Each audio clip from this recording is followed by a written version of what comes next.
Je vous propose maintenant, c'est de vous présenter en fait des avant-après. Je viens tout juste de prendre mes jambes en photo, comme ça vous allez pouvoir voir mon évolution. En sachant, et c'est très important de retenir ça, c'est que lorsque je me suis fait opérer, je faisais 51 kilos.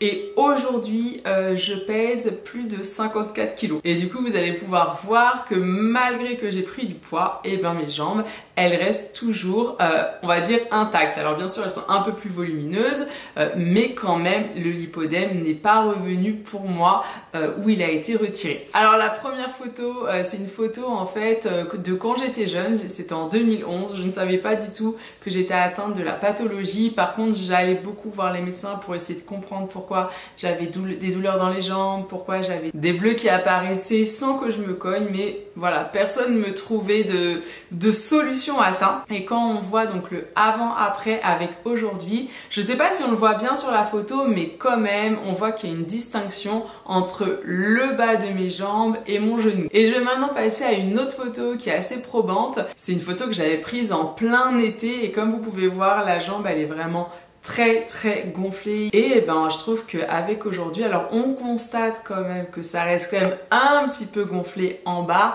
mais je trouve qu'on voit bien que qu'il y a une forme qui se dessine. La seconde photo que je vais vous présenter, c'est la photo juste avant de passer donc au bloc. Le avant-après, il est assez incroyable. On voit bien que la masse au niveau du genou, elle a été retirée. On voit bien aussi que au niveau du bas du jambe, il y a vraiment le dessin qui a été fait. Et grosso modo, c'est un petit peu ce que vous allez pouvoir constater sur tous mes avant-après. Pour tout vous dire, je trouve que de face, on voit bien la nuance entre le avant-après. Il y a vraiment un dégonflement au niveau du bas des jambes, au niveau du genou.